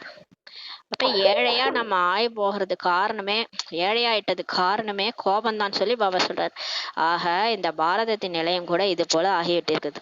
அப்போ ஒவ்வொரு வீடும் நம்ம ஏழையாயிட்டோம்னா அப்ப பாருங்க, அப்ப பாரதம் என்ன நிலைமையில இருக்குது. பாரதத்துல இருக்கிற எல்லா வீடும் ஏழையாயி போச்சு. அப்ப பாரதம் கடன் வாங்கிட்டு இருக்குது. அதான் சொல்றாரு பாபா. இதையும் யாரும் அறிந்திருக்கவில்லை, இதை யாருமே புரிஞ்சுக்கல. நம்ம வந்து 5 விகாரத்தினாலதான் இப்படி ஏழை ஆயிட்டோன்ட்டு நினைச்சுக்கல. ஆனா பாரதம் வந்து ஏழையா இருக்குது, பாரதம் ஒரு வேஸ்ட் நாடுன்ட்டு நம்ம நாட்டையே நம்ம சொல்லிட்டு இருக்கிறோம். நம்ம ஏன் இப்படி ஏழையாகி போய் கிடக்குறோன்ட்டு நமக்கும் தெரியல. இதெல்லாம் வந்து 5 பூதத்தினால, கோபப்படுறதுனால அந்த வீட்டுக்கு லட்சுமியே வராது. சில ஆடெல்லாம் கூட காட்டுறாங்க. இப்போ ஒரு இதுல எல்லாம் பாத்தீங்கன்னா ரீல்ஸ்லயே கூட காட்டுவாங்க. ஒரு லட்சுமி வந்து காலை எடுத்து உள்ளார வைக்கும். அந்த வீட்டுல கணவன் மனைவி சண்டை போட்டுட்டு இருப்பாங்களாம். உடனே லட்சுமி காலை எடுத்துட்டு பின்னாடி போயிருமா. அந்த மாதிரி சாதாரணமா ஒரு ஆட்ல காமிக்கிறாங்க. அதுக்கப்புறம் இன்னொரு வீட்டுல போய் லட்சுமி காலை வைக்கும். அங்க வந்து சந்தோஷமா குடும்பமே சந்தோஷமா கணவன் மனைவி குழந்தைகள்லாம் சந்தோஷமா சிரிச்சு பேசிட்டு இருக்கிற வீட்டுல லட்சுமி கால் எடுத்து வைக்குதான். அந்த மாதிரி இவங்களே காட்டுறாங்க பாருங்க. சாதாரண கேஸே அந்த மாதிரி ஒரு ரீல்ஸ் போடுறாங்க. அப்ப புரிஞ்சுக்கணும். பாபா சொல்றாருல, பாபா கோவப்பட்டீங்கன்னா உங்க பானை வந்து தண்ணி வந்து காலி ஆயிடும், உங்க வீடு ஏழை ஆயிடும்னு சொல்றாரு. அப்ப நம்ம கோவப்படக்கூடாது இல்லையா? ஆனா இது புரியுதா எங்கேயாவது? அப்பதான் மீறி நமக்கு கோவப்படுற விஷயங்களா நடக்கும், நம்மளும் கோவப்பட்டுருவோம். அதான் சொல்றாரு பாபா. இதை வெளியேற்றதுக்காக தான் இப்ப பாபா வந்திருக்கிறாரு. இதை வேறு எந்த ஒரு மனிதரும் வெளியேற்ற முடியாது. கடவுளை தவிர கோபத்தை வெல்ல முடியாது சொல்லி சொல்றாரு. நம்மளால கோபத்தை வெல்ல முடியாது. கடவுள் யுக்தி சொல்றாரு. இந்த 5 பூதங்கள் மிகவும் சக்தி வாய்ந்தவையாகும் சொல்லி சொல்றாரு. பாருங்க, நீங்க லேசாலாம் நினைச்சிடாதீங்க, காமத்தை நான் வென்றுட்டேன், கோபத்தெல்லாம் நான் வென்றுட்டேன் அப்படின்லாம் நினைக்க முடியாது. ஏன்னா அது ரொம்ப சக்தி வாய்ந்தது சொல்லி சொல்றாரு. பாபா எப்படி சக்தி வாய்ந்தாரோ மாயாவும் சர்வ சக்திவான். அதனால அதை வெல்றதுக்கு யுக்தியா தான் செய்யணும். அதனாலதான் மகாபாரதத்துல காமிச்சிருப்பாங்க, கிருஷ்ணர் வந்து விதவிதமா வெல்லுவார். அப்படியே தந்திரம் பண்ணி பண்ணி தான் ஒரு ஒரு அரக்கனா கொள்ளுவாரு. அப்ப வந்து அவரே திட்டுவாங்க, கிருஷ்ணர் பாருங்களேன் எப்படியெல்லாம் தந்திரசாலி.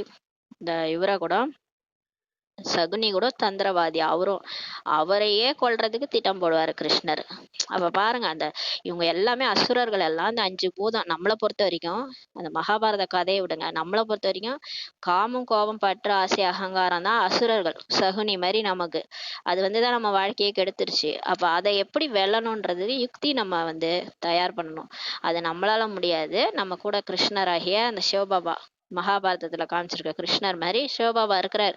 சொல்றாரு, இங்க அடி, இங்க இது பண்ணு, இப்படி பண்ணு, அப்பதான் உன்னால அந்த அசுரனை கொல்ல முடியும் சொல்லி நமக்கு யுக்தி சொல்றாரு. கோபம் வருதா, இனிமையான பாபான்னு கூப்பிடுன்றாரு. அப்ப நம்ம கூப்பிட்டோன்னா டக்குன்னு அந்த கோபம் போயிடும். இதெல்லாம் புரிஞ்சுக்கணும்னு சொல்லி சொல்றாரு. அரைக்கல்பமாக இவற்றின் பிரவேசம் நடைபெற்று வந்துள்ளது. நமக்கு 2500 வருஷமா இதே பிரச்சனை தான்.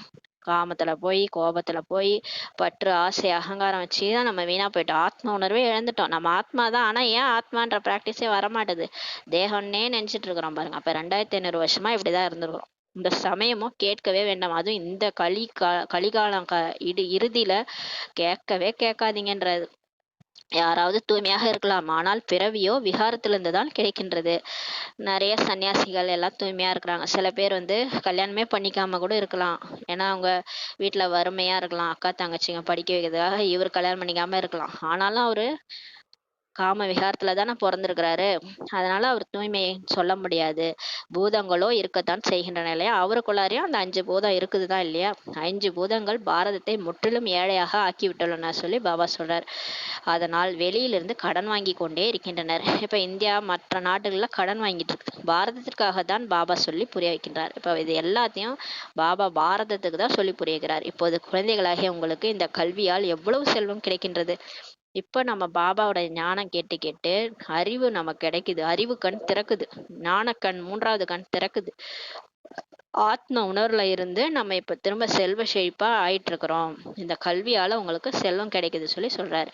பாருங்க, இவ்வளவு நாள் அறியாம மூடர்களா இருந்தோம், எதுக்கு எடுத்தாலும் கோவப்பட்டுக்கிட்டு இருந்தோம். இப்ப பாபா என்ன சொல்றாரு? படிப்பு கொடுக்குறாரா?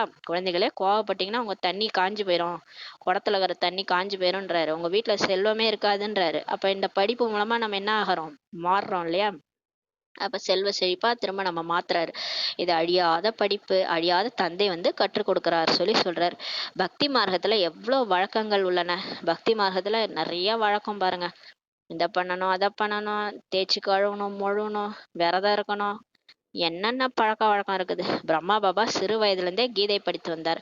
அதோட பாராயணம் பண்ணணும், மலை மேல ஏறி போகணும், தலையில முடி கட்டிக்கிட்டு இத்தனை 18 படி ஏறி போகணும். எல்லாமே கஷ்டம்தான் பக்தி மார்க்கத்துல. பிரம்மா பாபா கூட சிறு வயதுல இருந்தே கீதை படிச்சுட்டு வந்தாரு. நாராயணர் கூட பூஜை செஞ்சாரு பிரம்மா பாபா.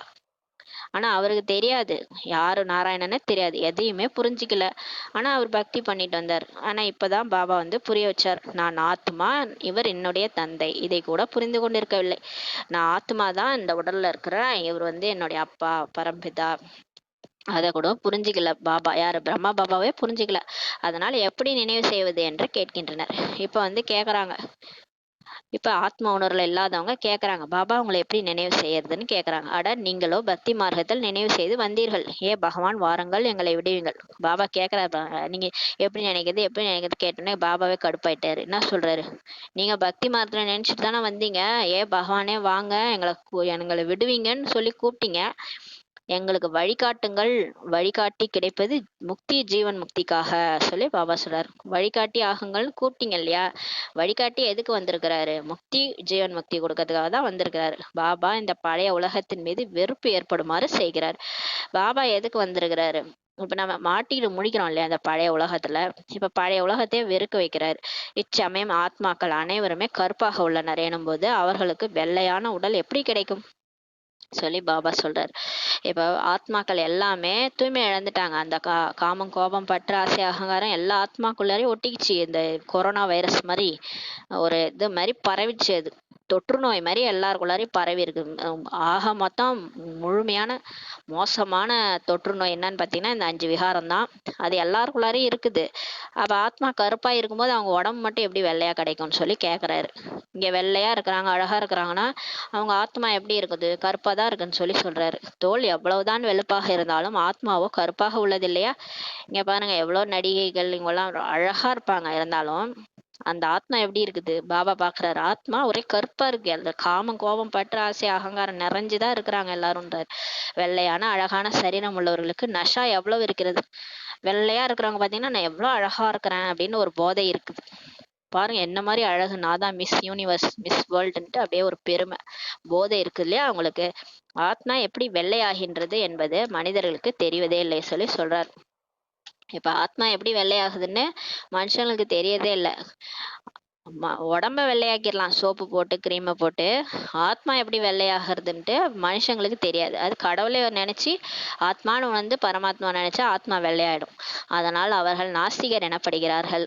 யாரெல்லாம் புரிஞ்சுக்கலையோ அவங்க நாஸ்திகர்னு சொல்லப்படுறாங்க. யார் தங்களின் தந்தை படைப்பவர் மற்றும் அவரது படைப்பை பற்றியே அறியாம இருக்கிறாங்களோ அவர்கள் நாஸ்திகர்கள் சொல்லி சொல்ற. யார் கடவுளை நம்பலையோ, கடவுளோட படைப்பை பற்றி புரிஞ்சுக்கலையோ அவங்களாம் நாஸ்திகர்கள். யார் அறிஞ்சிருக்கிறாங்களோ அவங்க ஆஸ்திகர்கள் சொல்லி பாபா சொல்றாரு. பாபா எவ்வளவு நன்றாக அமர்ந்து குழந்தைகளாகிய உங்களுக்கு சொல்லி புரிய வைக்கிறார். ஒவ்வொருவரும் தங்கள் மனதை கேட்டுக்கொள்ள வேண்டும். எதுவரை எனக்குள் தூய்மையுள்ளது, எதுவரை நான் என்னை ஆத்மாவாக உணர்ந்து பாபாவை நினைவு செய்கிறேன். இதை நீங்களே கேட்டுக்கங்க. என்ன கேட்கணும்? எனக்குள்ள எவ்வளவு தூய்மை இருக்கு, நான் காமம் கோபம் பற்று ஆசை அகங்காரத்தை விட்டுட்டேனா, நான் எந்த அளவுக்கு ஆத்மான்னு உணர்ந்து பாபாவை நினைக்கிறேன்னு சொல்லி பாருங்கன்றாரு. நினைவு பலத்தினால்தான் ராவணன் மீது வெற்றி கொள்ள வேண்டும். பாபா நினைக்கிறதுனாலதான் மாயாவை வெல்ல முடியும், இல்லைன்னா வெல்ல முடியாது. இதில் சரீரம் பலவானாக இருப்பதற்கான விஷயமே இல்லை. அப்படி கிடையாது. நம்ம உடம்பு பலசாலியா இருக்குது, அடிச்சு கொண்டுடலாம் எல்லாரையும், அப்படிலாம் கிடையாது. இங்க சரீரத்துக்கான விஷயமே கிடையாது.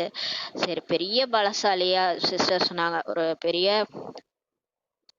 இது பலசாலியா இருக்கிறாரு, ஆனா அவர் தற்கொலை பண்ணிட்டு செத்துட்டாராம். அப்ப பாருங்க, அப்ப உடல் பலம் இருந்து என்ன பிரயோஜனம்? ஆத்மால பலம் இல்ல, வாழ்க்கையை வாழ்வதற்கான திறன் இல்ல, ஒரே கோழையா இருந்து தற்கொலை பண்ணிக்கிறாங்க.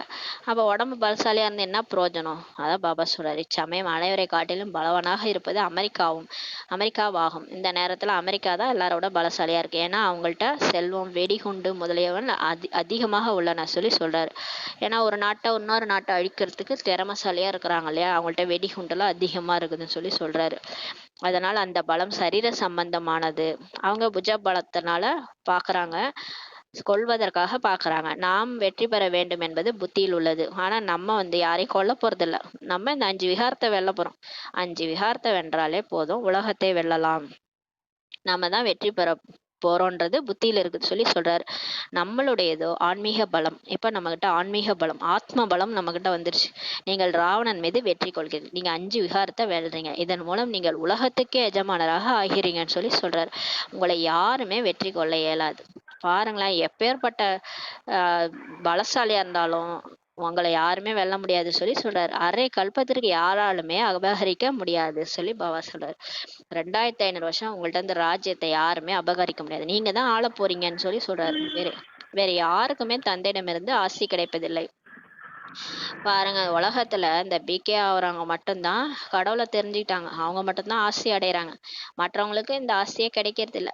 அவங்க புஜ பலத்தின் மூலமா நாட்டை பிடிக்கலான்னு பாக்குறாங்க. நம்ம பாருங்க, ஆத்ம பலம் மூலமா முழு உலகத்தையே ஆள போறோம்னு சொல்லி சொல்றாரு. நீங்கள் என்னவாக ஆகிறீர்கள் என்பதை கொஞ்சம் சிந்தித்து பாருங்கள் சொல்லி சொல்றாரு.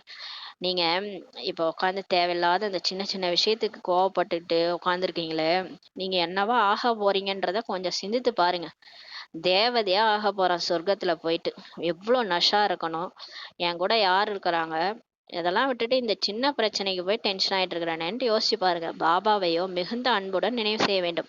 பாபாவை அவ்வளோ அன்பா நினைக்கணும். ஏன்னா நம்மள சொர்க்கத்துக்கே ராஜாவாக்க போற அப்பாவை, போன கல்பத்துல ஆக்கி விட்டு போயிருந்த அப்பாவை எப்படி அன்பா நினைவு செய்யணும். மேலும் சுயதர்சன சக்கரதாரி ஆகணும்னு சொல்லி சொல்றாரு.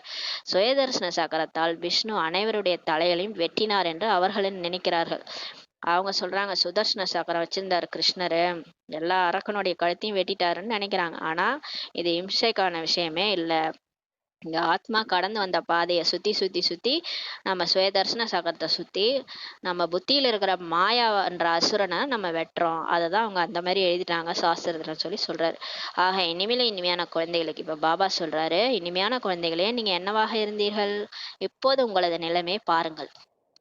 எப்படி இருந்தனா இப்படி ஆயிட்டேன்னு சொல்றாங்களோ, அந்த மாதிரி நம்ம என்னவா இருந்தோம், தேவதையா இருந்தோம். இப்ப நம்ம நிலைமைய பாருங்க, எவ்வளவு மோசமா இருக்குது. நீங்கள் எவ்வளவு பக்தி முதலியவற்றை செய்திருந்தாலும் பூதங்களை வெளியேற்றவே முடியவில்லை.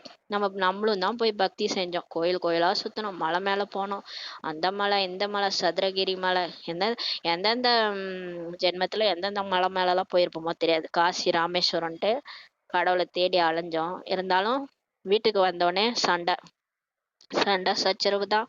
அந்த 5 விகாரத்தை வெல்ல முடியல இல்லையா, பூதங்களை வெளியேற்றவே முடியவில்லை. இப்போது உள்முக நோக்கிலிருந்து பாருங்கள் சொல்லி சொல்றாரு. இப்ப உள்நோக்கு முகமா போங்க. நான் ஆத்துமா, நமக்குள் எந்த ஒரு பூதம் இல்லாதிருக்கின்றதான் செக் பண்ணுங்க. யார் மீதாவது மனம் ஈடுபட்டது, மோகித்தது, நகை அணிந்தீர்கள் என்றால் சம்பாதித்த வருமானம் இல்லாமற் போகும் சொல்லி சொல்றார். ஏதோ ஒரு போதை, உடல் மீது போதை, உடல் ட்ரெஸ் போட்டுக்கிறது, நகை போட்டுக்கிறது, இதுல போயிடுச்சுன்னா புத்தி அப்புறம் என்ன ஆகும், பாபாவே நினைக்காது. அப்ப சம்பாதிச்ச வருமானம் எல்லாம் போயிருன்றாரு. அவர்களுடைய முகத்தை பார்ப்பதற்கு கூட நன்றாக இருக்காது சொல்லி சொல்றாரு. பாருங்க, அந்த மாதிரி என்னதான் நகையெல்லாம் போட்டுக்கிட்டாலும் அவ்வளவு அழகு இருக்காது.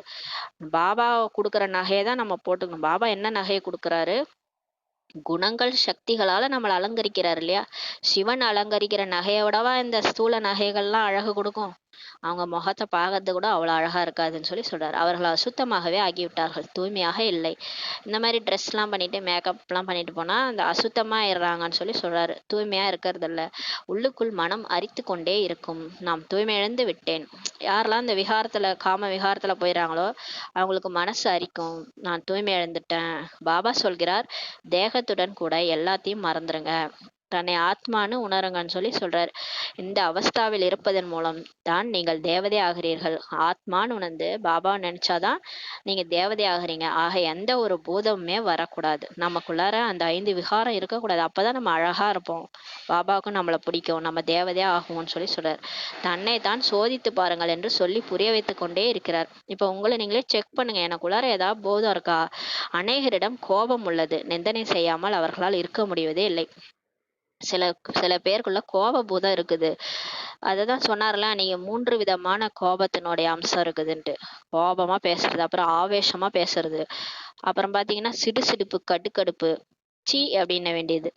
அந்த மாதிரி அது கூட கோபத்தினுடைய அம்சம் தான். அவங்களால சில பேரால மற்றவங்களை திட்டாம இருக்கவே முடியாது, நிந்தனை செய்யாமல் அவங்களால இருக்கவே முடியதில்லை. பிறகு சண்டை நடைபெறும், அப்புறமா சண்டை போட்டுக்கிறாங்க. சிலரோ மிகவும் கெட்டவர்களாக உள்ளனர், சிலர் ரொம்ப கெட்டவங்களா இருக்கிறாங்கன்னு சொல்றாரு. பூதங்களை விரட்டி விட்டு முற்றிலும் தூய்மையாக வேண்டும். பாபா சொல்றாரு, இப்ப நம்ம வேற வழியே இல்லை, நம்ம கடைசி நெருங்கிடுச்சு. இப்ப பூதங்களை விரட்டிட்டு முற்றிலும் தூய்மையா இருக்கணும். சம்பூர்ண தூய்மைன்றது பிரம்மச்சரியம் மட்டும் கிடையாது. நம்ம தூய்மையா இருக்கணும்னா நம்ம எண்ணங்கள்ல கூட இந்த 5 விகாரங்கள் வரக்கூடாது சொல்றாரு. சரீர நினைவு கூட வரக்கூடாது. சரீரத்தையே மறந்து விடணும், ஆத்மான்ற உணர்வுல தான் இருக்கணும். அப்போதுதான் உயர்ந்த பதவியை பெற முடியும் சொல்றாரு. லட்சுமி நாராயணன் ஆகிறதுனா சாதாரண விஷயமா என்ன?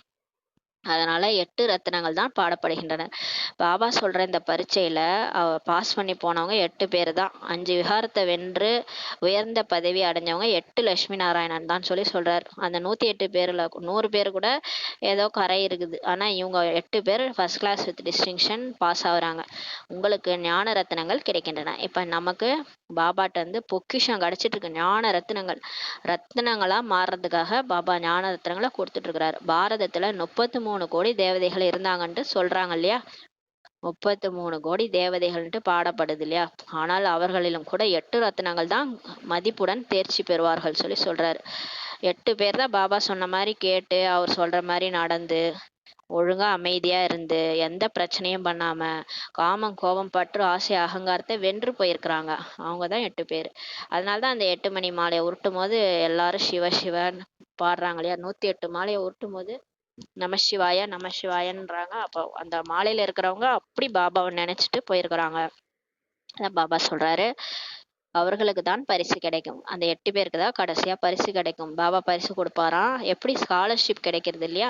ஸ்கூல்ல கூட நல்லா பசங்க படிச்சா ஸ்காலர்ஷிப் கொடுக்குறாங்களே, அந்த மாதிரின்னு சொல்றாரு. நீங்கள் அறிவீர்கள், குறிக்கோள் மிக உயர்ந்தது. இங்க நம்மளுடைய எய்ம் ஆப்ஜெக்டே பெருசு. போக போக கீழே விழுந்து விடுகின்றனர். எப்பேற்பட்டவங்களையும் மகாரதிகளை கூட யானை யானை மாதிரி முயற்சி பண்ணவங்கள கூட எறும்பு காதுல பூந்து பிரச்சனை பண்ணி விட்டுருது.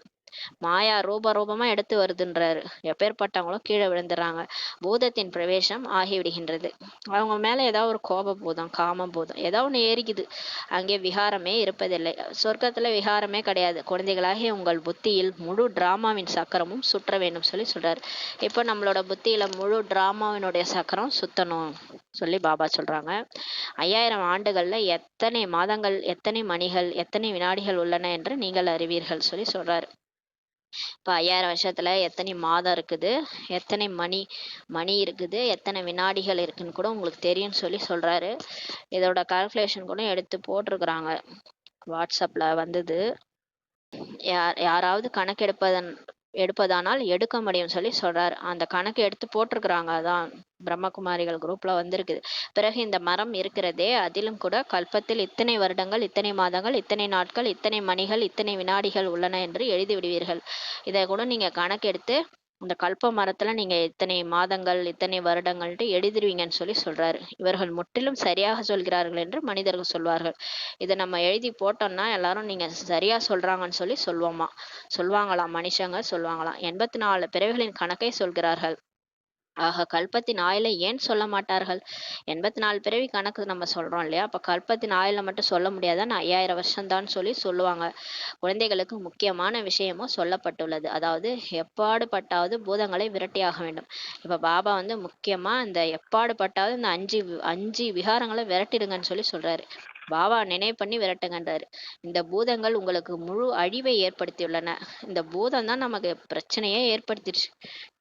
இதனாலதான் நம்ம இப்ப ஏழையா செல்வமெல்லாம் இழந்து கிடக்குறோம். மனிதர்கள் அனைவரிடமும் இந்த பூதங்கள் நிச்சயமாக உள்ளன. இப்ப நம்ம பாக்குற எல்லாருமே மனுஷங்க தான். எல்லாமே ஆத்மாக்கள் மேல இருந்து நடிக்க வந்தவங்க தான். நம்ம கிட்ட இந்த கொரோனா வைரஸ் மாதிரி இந்த 5 விகாரம் பரவி இருக்குல்ல, அதே மாதிரிதான் எல்லாருக்குள்ளாரையும் பரவிடுச்சு. இப்ப வேற வழியே கிடையாது. அதனால நம்ம என்ன பண்ணணும்? விரட்டணும். நம்ம ஃபர்ஸ்ட் நமக்குள்ளார விரட்டினாதான் அது மற்றவங்களாரையும் போகும். அதனாலதான் இந்த குரங்கு கதை கூட சொல்லியிருப்பாங்க. குரங்கு குல்லாக்காரன் வந்து குரங்கு தலையில எடுத்து குல்லாவை மாட்டிக்கிச்சு. என்ன பண்றதுன்னு தெரியல. அப்ப இவன் ஒரு குல்லாவை எடுத்து தலையில போட்டு அதை கீழே போட்ட பிறகு எல்லா குரங்கும் குல்லாவை கீழே போட்டுருச்சு. அப்ப நம்ம இந்த விகாரத்தை விட்டாதான் மற்றவங்களாம் விடுவாங்கன்னு சொல்லி சொல்றாரு. பிரஷ்டாச்சாரத்தின் பிறப்புகளாகவே உள்ளனர். இப்ப எல்லாமே விகாரத்தினால தான் பிறக்குறாங்க. அங்கே சத்தியுகத்துல விகாரத்தினால யாரும் பிறக்க மாட்டாங்க. பிரஷ்டாச்சாரமே இல்லை. ராவணனே அங்க கிடையாது. ராவணனையும் கூட யாரும் புரிந்து கொள்வதில்லை. இந்த ராவணன் யாருன்னே யாருக்கும் தெரியல. ஆனா 10 தலை ராவணனை எரிச்சிட்டு இருக்கிறாங்க. ஆனா யார் அவன்னே தெரியல. நீங்கள் ராவணன் மீது இப்போது வெற்றி கொள்கிறீர்கள். ஆனா நமக்கு தெரியும் ராவணன் யாரு. 5 விகாரம் பெண்ணுக்கு 5 விகாரம் ஆணுக்கு தான் ராவணன். அவன் மீது இப்ப வெற்றி கொள்றீங்கன்னு சொல்லி சொல்றாரு. பிறகு ராவணனே இருக்க மாட்டான். இப்போது புருஷார்த்தம் செய்யுங்கள்.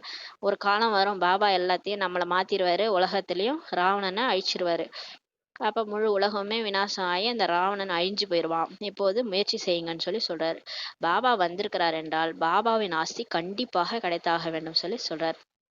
பாபா வந்துக்கிறாரு இல்லையா? அதனால பாபாவோட ஆஸ்தி கூட கண்டிப்பா கிடைக்கணும். நீங்கள் எத்தனை தடவை தேவதை ஆகிறீர்கள், எத்தனை தடவை அசுரராகின்றீர்கள், அதனுடைய கணக்கை சொல்லவே முடியாது. பாருங்க, இப்ப சிருஷ்டி சக்கரத்தினுடைய 5000 ஆண்டுகளுடைய கணக்கு சொல்லிட்டோம். எத்தனை மாதம், எத்தனை மணி, எத்தனை வினாடின்னு. ஆனா நீங்க எத்தனை தடவை தேவதை ஆயிருக்கீங்க, நீங்க எத்தனை தடவை அசுரர் ஆயிருக்கிறீங்க, அதோட கணக்கை மட்டும் சொல்லவே முடியாது. எண்ணற்ற தடவை நீங்க ஆகியிருக்கிறீங்கன்னு சொல்லி சொல்றாரு. நல்லது குழந்தைகளே, சாந்தியில் இருப்பீர்களானால் ஒருபோதும் கோபம் வராது. இன்னைக்கு பாபா திரும்ப திரும்ப சொல்றாரு. ஏன்னா குழந்தைகள் எல்லாருக்கும் கோபம் வருது. அதனால சாந்தியில இருந்தீங்கன்னா கோபமே வராது. அதனால அமைதியில போயிருங்க. சுய தர்மமே சாந்தி தான். அமைதியில போயிருங்க. பாபா என்ன போதனை தருகிறாரோ அதை நடைமுறைப்படுத்த வேண்டும் சொல்லி பாபா சொல்றாரு. பாபா டெய்லி என்ன சொல்றாரு? இன்னைக்கு கோவப்படாதீங்க, அமைதியா இருங்கன்னு சொல்லிட்டாரு. அப்ப நம்ம இன்னைக்கு ஃபுல் டே அதை நடைமுறுத்தணும். ஆனா நமக்கு வந்து டெஸ்ட் பேப்பர் வரும். கோபப்படுற மாதிரி, நமக்கு பிரச்சனை கொண்டு வர மாதிரி, நம்மளை ஏமாத்துற மாதிரி, நம்மளை அவதூறு பரப்புற மாதிரி எல்லாம் பிரச்சனைகள் நடக்கும். ஆனாலும் அந்த சூழ்நிலையிலும் கோபம் வரக்கூடாது. சாதாரணமா கோபம் வரல எனக்கு, நான் அமைதியான ஆத்மா இருக்கிறதுலே பாருங்க, நான் தான் அமைதியா இருக்கிறேன் அப்படி சொல்லிக்கிறது ஒண்ணும் பெரிய விஷயம் கிடையாது. ஆனா பிரச்சனையில நான் அமைதியா இருக்கிறேனா, என்ன வந்து அவதூறு சொல்றாங்க, என்ன வந்து அசிங்கப்படுத்துறாங்க, அந்த இடத்துல நான் அமைதியா இருக்கிறேன்னா அதுதான் நீங்க வென்றீங்க. அப்பதான் நீங்க கோபத்தை வென்றீங்கன்னு அர்த்தம். சாதாரணமா கோபப்படாம இருக்கிறதுல வென்றோன்றது கிடையாது. பிரச்சனையில நம்ம கோபத்தை வென்றோமா, அததான் வந்து அவ்வளோ பிரச்சனையிலும் நான் வந்து சீத்தளமா இருக்கிறேன், அமைதியா இருக்கிறேன். அதுதான் அந்த தேவியினோட சொரூபம். கோயில்ல இருக்கிற காளியோடைய சொரூபம். அதான் பாபா சொல்றாரு. இதை நடைமுறைப்படுத்த வேண்டும் சொல்லி சொல்றாங்க. நல்லது. இனிமேல் இனிமையான வெகு காலம் கழித்து காணாமல் கண்டிருக்கப்பட்ட செல்ல குழந்தைகளுக்கு தாய் தந்தையாகிய பாப் தாதாவின் அன்பு நினைவுகளும் மற்றும் காலை வணக்கம். ஆன்மீக குழந்தைகளுக்கு ஆன்மீக தாய் தந்தையின் நமஸ்தே. தாரணைக்கான முக்கிய சாரம். ஃபர்ஸ்ட் பாயிண்ட், தன்னைத்தான் கேட்டுக்கொள்ள வேண்டும். எனக்குள் எந்த ஒரு பூதம் இல்லையே, கண்கள் குற்றம் உள்ளதாக இல்லையே, சப்தமாக பேசுகிற அல்லது அசாந்தியை பரப்புகின்ற பழக்கம் இல்லையே, பேராசை மோகத்தின் விகாரங்கள் தொந்தரவு செய்யாமல் இருக்கின்றனவா சொல்லி எல்லாத்தையும் செக் பண்ணுங்க. ஏன்னா இந்த 5 விகாரம் தான் மோசமா இருக்கு. எனக்குள்ளார எந்த விகாரம் இல்லதானான்ட்டு செக் பண்ணுங்க. 2வது பாயிண்ட், எந்த ஒரு தேகதாரியிடம் மனம் ஈடுபடாதிருக்க வேண்டும். நமக்கு பிரச்சனையே யார் மேலேயாவது மனசு போறதுனாலதான், அதனாலதான் பற்று வைக்கிறதுனாலதான் எல்லா பிரச்சனையுமே வரும். தேகத்துடன் கூட அனைத்தையும் மறந்து நினைவு யாத்திரை மூலம் தனக்குள் ஆன்மீக பலத்தை நிரப்ப வேண்டும். தேக சம்பந்தப்பட்ட எல்லாத்தையும் மறந்துட்டு பாபா நான் அவ்வளவுதான், ஆன்மீக பலத்தை நிரப்பிக்கோங்க, சக்திசாலியா மாறுங்க. அப்ப உங்க முன்னாடி எந்த பூதமுமே வராது. ஒரு முறை பூதங்களை விரட்டி விட்டு அரை கல்பத்திற்கு விடுதலை பெற வேண்டும் சொல்லி பாபா சொல்றாரு. ஒரு டைம் நீங்க விரட்டிட்டீங்கன்னா திரும்ப திரும்ப வராது. பூதம் 2500 வருஷத்துக்கு உங்களை தொந்தரவே செய்யாது சொல்லி சொல்றாரு. வரதானம். ஈஸ்வரிய சட்டத்தை புரிந்து கொண்டு விதியின் மூலம் வெற்றியை பலனாக அடையக்கூடிய முதல் டிவிஷனுக்கு அதிகாரி ஆகுக. அதை ஃபஸ்ட் கிளாஸ் வித் டிஸ்டிங்ஷனில் பாஸ் ஆகி போகணும், 108ல் வரணும்னா ஈஸ்வரிய சட்டத்தை புரிஞ்சுக்கிட்டு விதியின் மூலம் வெற்றியை பலனாக அடையணும், அந்த மாதிரி ஆகுங்கன்ற வரதானம் கொடுக்குறாரு. முதல் டிவிஷனுக்கு அதிகாரி ஆகுங்கன்ற வரதானம் கொடுக்குறாரு. தைரியத்தின் ஒரு அடி எடுத்து வைக்கும்போது பல அடிகளுக்கான உதவி பாபா கொடுக்குறாரு. நாடகத்தில் இந்த சட்டத்தின் விதி வந்து பதிவாயிருக்கு. யார் தைரியமாக ஒரு அடி எடுத்து வைக்கிறாங்களோ அவங்களுக்கு பல அடிகளுக்கான உதவி வந்து பாபா கொடுக்குறாரு. இதுதான் நாடகத்துல சட்டத்தின் விதியா பதிவாயிருக்கு. ஒருவேளை இந்த விதியானது சட்டத்தில் இல்லாம இருந்தா எல்லாருமே உலகுக்கு ராஜாவாக ஆகியிருப்பாங்க. அப்ப தைரியம் வைக்கலனா கூட சரி பிகே ஆயிட்டு, நம்ம தைரியம் இருந்தாதான் பிகேவாக ஆக முடியும்.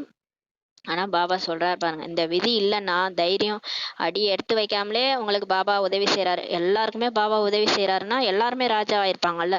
ஆனா பாபா யாருக்கு உதவி செய்யறாரு? யார் தைரியம் என்ற அடி எடுத்து வைக்கிறாங்களோ, தைரியமா பிகேவாயி தைரியமா ஸ்ரீமத் ஃபாலோ பண்ண ஆரம்பிக்கிறாங்களோ அவங்க தான் வந்து பாபா கிட்ட இருந்து கிஃப்ட் வாங்குறாங்க. இந்த விதியானது சட்டத்தில் இல்லைன்னா எல்லாருமே உலகில் ராஜாவாக ஆகியிருப்பாங்க. வரிசை கிரமம் ஆவதற்கான சட்டம் இந்த விதியின் காரணத்தினால்தான் உருவாகிறது.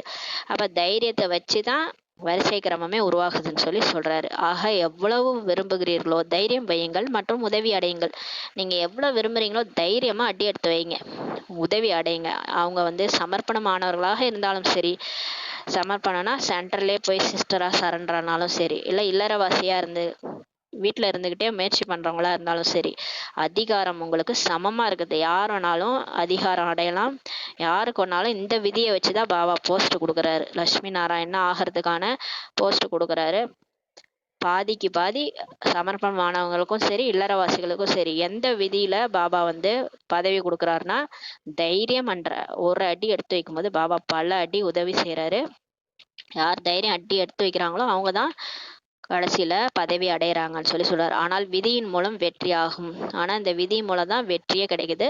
இந்த ஈஸ்வரிய சட்டத்தை புரிந்து கொண்டு அலட்சியத்தின் லீலைகளை அழித்து விட்டால் முதல் டிவிஷனுக்கு அதிகாரம் கிடைத்துவிடும். அப்ப இந்த நேரத்துல அலட்சியத்தை விட்டுட்டு இந்த சட்டத்தை, ஈஸ்வரிய சட்டத்தை புரிஞ்சுக்கிட்டீங்கன்னா நீங்க ஃபர்ஸ்ட் கிளாஸ் வித் டிஸ்டிங்ஷன்ல வந்துறீங்க. 108ல வர முடியும். அதுக்கான அதிகாரம் கிடைத்துவிடும் பாபா சொல்றாரு. ஸ்லோகன்: சங்கல்பம் என்ற பொக்கிஷத்தில் சிக்கனத்தின் அவதாரமாக ஆகுங்கள். பாபா சொல்றாரு பாருங்க, சிக்கனம் பண்றோம்ல, ஏதோ காசு பணம்லாம் சிக்கனம் பண்றோம். இது எங்கேயாவது போகணும்னா டைம் கூட வேஸ்ட் பண்ணுவோம் இல்லையா, டைமை கூட சிக்கனம் பண்றோம். ஆனா பாபா சொல்றாரு பாருங்க, எந்த விஷயத்த ரொம்ப முக்கியமா சங்கல்பத்தை தான், சங்கல்பம் என்ற பொக்கிஷத்துலதான் சிக்கனத்தின் அவதாரமா ஆகணும். எண்ணத்தை வேஸ்ட் பண்ணாதீங்க. சின்ன சின்ன விஷயத்துக்கெல்லாம் என்னென்னமோ திங்க் பண்றது, தேவையில்லாத நடக்காத விஷயத்தெல்லாம் யோசிச்சு என்ன ஆகுது, ஆத்மாவில் இருக்கிற சக்தியே போகுது. மனசு புத்தி தான் சரி கிடையாது, மனசுதான் எண்ணங்களை உருவாக்குது. அப்ப மனசுல இருக்கிற அந்த எண்ணங்கள்ன்ற பொக்கிஷத்தை சிக்கனத்தின் அவதாரமாக ஆகுங்கள். ரொம்ப கம்மியா யூஸ் பண்ணுங்க. ஆத்மான்னு புரிஞ்சு அப்பாவை நினைங்க போதும், வேற எதையும் நினைக்காதீங்க. எல்லாம் எனக்கு பாபா தான்ட்டு எல்லாத்தையும் பாபாட்ட ஒப்படைச்சிட்டு நீங்க ஃப்ரீயா இருங்க. எந்த எண்ணத்தையும் உருவாக்காதீங்க. நேத்து இது நடந்துச்சு, அது நடந்துச்சு, நாளைக்கு என்ன நடக்குமோ, இது நடக்குமோ, அது நடக்குமோ, எதுவுமே நீங்க யோசிக்க வேணாம். எல்லாத்தையும் பிளைண்டா அப்படியே பாபாட்ட போட்டு எண்ணம் என்ற பொக்கிஷத்தை சிக்கனத்தில் அவதாரமாக ஆகுங்கள்னு பாபா சொல்றாங்க. ஓம் சாந்தி.